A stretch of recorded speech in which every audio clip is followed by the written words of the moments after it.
Hello everyone, कैसे हैं आप सभी। आज के इस वीडियो में हम लोग बिहार डीएलएड एंट्रेंस एग्जाम 2025 के लिए तैयारी करने वाले हैं। और आज के इस वीडियो में हम लोग आर्यभट्ट के बारे में पढ़ने वाले हैं।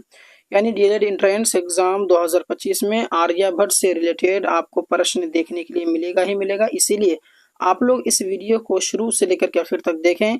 और मैं बहुत सारा क्वेश्चंस आपको कराएगा आर्यभट्ट से रिलेटेड, उनकी ज़िंदगी से रिलेटेड, ताकि आप बेहतर तरीके से समझ पाएं। और अगर एग्जाम में इसके बारे में प्रश्न आए तो आप उसको आसान से जो है कि सॉल्व कर सकें। तो चलिए वीडियो को शुरू करते हैं। सवाल नंबर 1 में कह रहा है कि आर्यभट्ट की पैदाइश कहाँ हुई। तो आर्यभट्ट की पैदाइश कहाँ हुई, आपके सामने ऑप्शन है बिहार में, झारखंड में, या फिर उड़ीसा में, या फिर आसाम में। तो दोस्तों इसका जो सही ऑप्शन है ऑप्शन नंबर अलिफ बिल्कुल हो जाएगा राइट, यानी बिहार में। ठीक है, तो बिहार वालों के लिए बहुत ही गर्व की बात है कि आर्यभट्ट की जो पैदाइश हुई है वो बिहार के अंदर में ही हुई थी। ठीक है, अगला सवाल आपके सामने में कि आर्यभट्ट ने अपना तजुर्बा गाह कहाँ कायम किया। अपना तजुर्बा गाह कहाँ कायम किया। तो इसका जो सही आंसर है दोस्तों वो आपका ऑप्शन नंबर बाबिल को राइट हो जाएगा, यानी त्रेगना में। कहाँ पर? त्रेगना हो जाएगा। अगला प्रश्न आपके सामने में कि हिंदुस्तान में गुप्त दौर को कैसा दौर कहा जाता है। तो गुप्त दौर को दोस्तों कैसा दौर कहा जाता है, तो सुनहरा दौर कहा जाता है। अगला प्रश्न आपके सामने में कि आर्यभट्ट का ताल्लुक किस दौर से था। यानी आर्यभट्ट जो है किस दौर से रिलेटेड थे, गुप्त अहद से, या फिर मुगलिया अहद, या फिर मौर्य अहद, या फिर ब्रिटिश अहद। तो इसका जो सही आंसर है दोस्तों वो आपका अलिफ हो जाएगा बिल्कुल राइट, यानी गुप्त अहद। यानी आर्यभट्ट का ताल्लुक किस दौर से था, तो गुप्त अहद से था। अगला प्रश्न आपके सामने में कि आर्यभट्ट ने किस साइंसदां की रहनुमाई की थी। तो आर्यभट्ट ने, आपका ऑप्शन नंबर बा बिल्कुल राइट हो जाएगा, यानी पाइथागोरस। यानी आर्यभट्ट ने पाइथागोरस जो है उनकी मदद की थी, उनकी रहनुमाई की थी। अब मैंने आपको जो है बहुत ही छोटा छोटा ऑब्जेक्टिव टाइप क्वेश्चंस मैंने आपको पढ़ाया।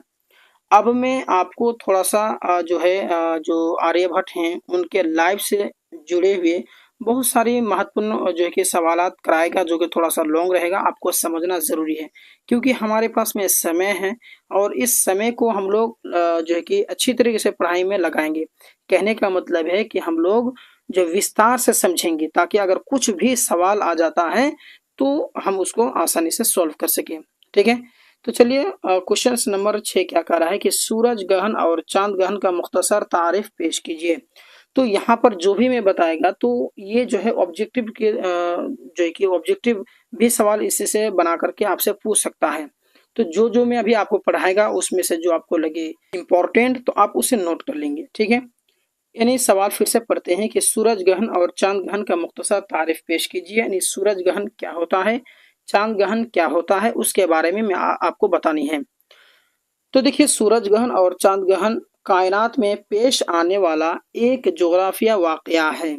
ठीक है, इसकी सूरत यूं होती है कि किसी सैयारा या सितारा पर जुज़वी या मुकम्मल तौर पर पर्दा या साया पड़ने को हम ग्रहण के नाम से जानते हैं। जैसे कि सूरज ग्रहण कैसे होता है, तो सूरज की जो रोशनी है अगर वो खत्म हो जाए और उस समय में थोड़ी सी मतलब कि अंधेरा हो जाए तो उसको हम लोग सूरज ग्रहण कहते हैं। या फिर चांद में अगर साया पड़ जाए, यानी वो भी मतलब कि रोशनी ना दे, और मतलब कि आसमान पूरा मतलब कि फ्रेश है, बादल नहीं है, चांद पूरी तरीके से दिख रहा है, और उस पर जो है कि चांद में मतलब कि चांद का जो रोशनी है वो गायब हो जाए, साया पड़ जाए, तो उसी को हम चांद ग्रहण कहते हैं। ठीक है, हम जमीन के बाशिंदों को दो तरह के ग्रहण से वास्ता पड़ता है, यानी एक सूरज ग्रहण और दूसरा जो है चांद ग्रहण, उसके अलावा कोई तीसरा नहीं है। ठीक है, यानी जब चांद का साया सूरज पर पड़ता है तो सूरज ग्रहण होता है, और जब सूरज का साया चांद पर पड़ता है तो चांद ग्रहण का वाकया होता है। ठीक है, तो ये बहुत इंपॉर्टेंट सा दिमाग में रखेंगे। ठीक है, वैसे नॉलेज के लिए भी पढ़ना जरूरी है सब चीजें। आर्यभट्ट के जाए पैदाइश और तारीख पैदाइश पर रोशनी डालिए। मैंने आपको आर्यभट्ट के बारे में नहीं बताया कि उनकी जन्म जो है कब हुई थी, और मतलब कि कब मतलब कि वो उसका इंतकाल हुआ था। तो आइए जानते हैं। तो देखिए दोस्तों, आर्यभट्ट की पैदाइश के बारे में यकीनी तौर पर तो कुछ कहना मुश्किल है। यानी यकीनी तौर पर का मतलब होता है एग्जैक्ट टाइम उसका पता नहीं है कि आर्यभट्ट जो है कब पैदा हुआ है। लेकिन क़ारिईन से पता चलता है कि पटना के मगरिब में खगोल में इसकी पैदाइश हुई थी। यानी पटना के मगरिब में, ठीक है, एक जगह का नाम है खगोल, उसी में वही उसका जो कि पैदाइश हुआ था।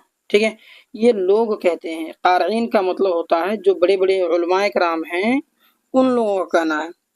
खगोल के माना इल्म नुजूम होता है। खगोल का माना क्या होता है? इल्म नुजूम। नुजूम का मतलब होता है सितारा, नजमुन सितारा। जो अरबी लफ्ज अरबी पढ़े हैं उनको पता है। तो इल्म नुजूम का मतलब होता है कि सितारों का जानकार। ठीक है, खगोल के माना होता है सितारों का जानकार। और आर्यभट्ट का ताल्लुक इल्म नुजूम से था। यानी उसका जो पूरा फैमिली है और उसके जो बाप दादा हैं, तो वो मतलब कि इल्म नुजूम उनको था। और आर्यभट्ट भी जो है कि इल्म नुजूम उसको भी था, पता था। यानी सितारों के बारे में जानकारी था। यानी सितारों को देख करके बता देगा कल का मौसम कैसा होने वाला, बारिश होगा कि नहीं होगा, धूप होगा कि नहीं होगा, ये सब चीज़ें।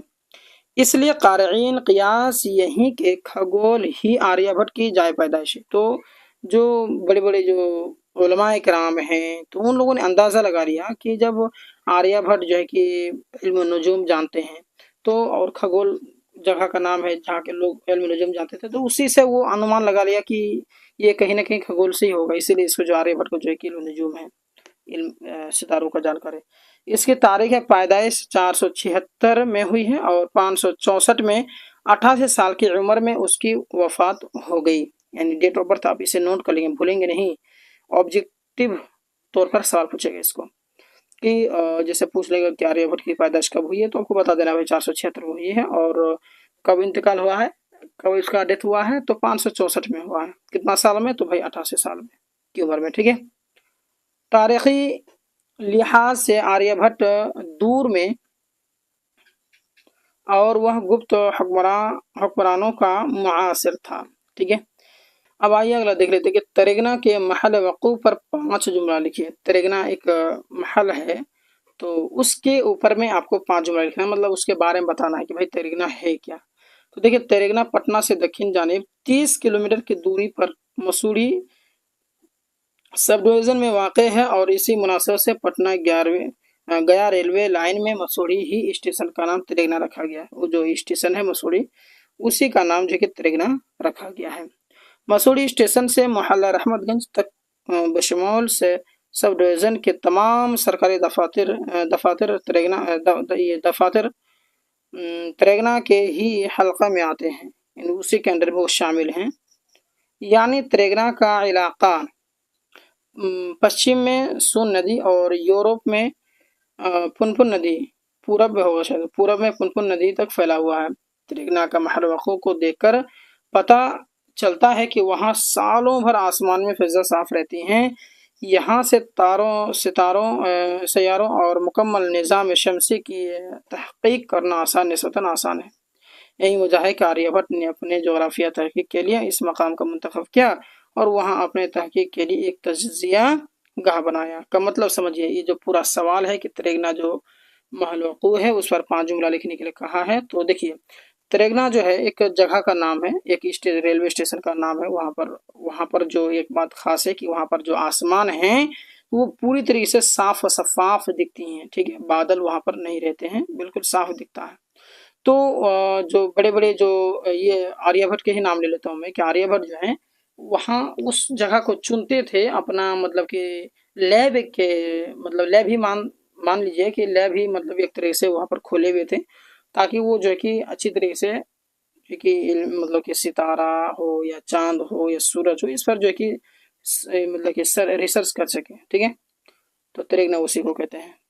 अगला है कि क्या सूरज ग्रहण को नंगी आंख से देख सकते हैं, अगर नहीं तो क्यों? जैसे कि बूढ़े लोग या बड़े बुजुर्ग हमारे गांव में लोग क्या कहते हैं कि भाई जो सूरज में अगर ग्रहण लग गया या फिर चांद में ग्रहण लग गया, तो तुम उसको ऐसे ही डायरेक्ट आंख से अगर देखोगे तो तुम अंधे हो जाओगे, काने हो जाओगे। ऐसा बोलते कि नहीं बोलता है? तो क्या वाकई में ये बात सही है या गलत है? तो देखिए, सूरज ग्रहण को नंगी आंखों से नहीं देख सकते हैं। अगर सूरज ग्रहण को नंगी आंखों से देखा जाएगा तो साइंसदानों का कहना है कि गैर मुमकिन है कि नंगी आंख से सूरज ग्रहण को देखने वाले की बिनाई जाती रहे। बिनाई जाती रहे का मतलब होता है उसकी जो आंख की रोशनी हो जाती रहे। हाँ, किसी बर्तन में पानी रखकर उस पानी में सूरज ग्रहण के अक्स को अगर देखा जाए तो इससे कोई नुकसान नहीं होगा, ठीक है। या फिर सूरज ग्रहण के लिए एक खास किस्म का शीशा आता है, इस शीशा में ग्रहण को देखने से भी आंखों को नुकसान नहीं होता है, ठीक है। ये आप बता देंगे। अगला सवाल 10 नंबर है कि 2009 ईस्वी के सूरज ग्रहण की अहमियत बयान कीजिए। आपको पता होगा कि अगर आप 2009 में आपका होश था, आप मतलब अक्ले शऊर में थे, आप उस समय में लायक थे, तो आपको पता होगा कि 2009 में किस तरीके का भयानक सूरज ग्रहण लगा था। मुझे तो याद है उस समय में मैं अपने गांव के बगल में ही एक मदरसे में पढ़ाई कर रहा था। तो उस समय में जो है कि ये हुआ था, तो हम लोग जो है कि बहुत दुआ भी किए थे और बहुत डरे हुए थे, उसमें बहुत ज़्यादा डर भी गए थे। तो 2009 के सूरज ग्रहण के अहमियत बयान कीजिए, यानी वो जो वाकया हुआ था उसके बारे में बताना। तो 2009 के सूरज ग्रहण की अपनी एक जोग्राफिया अहमियत है, यानी ये सूरज ग्रहण 21वीं सदी ईस्वी का सबसे बड़ा सूरज ग्रहण है। इस तरह का सूरज ग्रहण फिर 100 साल के बाद ही देखा जाएगा। अब बताइए कितना बड़ा सूरज ग्रहण था। ऐसा सूरज ग्रहण जो है ना कभी नहीं देखा जाता है, 100 सालों में एक बार देखा जाएगा इस तरीके से। मतलब एक अनुमान में, जरूर नहीं कि 100 सालों में एक बार ही देखा जाए, लेकिन साइंसदान जो होते हैं वो अनुमान से कहते हैं, ठीक है। वो अल्लाह आलम बिस्व, तो अल्लाह ही ज़्यादा बेहतर जानता है, तो ठीक है। अमेरिका के साइंस तहकीकी इदारा नासा के एक साइंसदान जिसका नाम है जे एंडरसन, जो 20 सालों से 2009 ईस्वी में पेश आने वाले इस सूरज ग्रहण पर तहकीक कर रहे थे। उन्होंने 200 सफ़हात पर मुश्तमिल एक तहकीक रिपोर्ट पेश किया। इस रिपोर्ट में उन्होंने वाज़ेह किया कि सूरज ग्रहण को देखने के लिए मुनासिब तरीन जगह सूबा बिहार में वाक़ई त्रिगना है। त्रिगना जो मैंने आपको ऊपर जो सवाल में बताया था कि त्रिगना में जो आसमान है वो पूरी तरीके से साफ रहती है, तो वहाँ पर देखिए आप देख सकते हैं। फिर क्या था, त्रिगना को इल्मी सतह पर शोहरत हासिल होगी, यानी त्रिगना तभी से मशहूर हो गया, 2009 के बाद से ज़्यादा मशहूर हुआ। असल 2009 के पहले भी लोग जानते थे त्रिगना को, लेकिन उतना फेमस नहीं हुआ था जितना कि जो है कि 2009 के बाद हुआ है, ठीक है।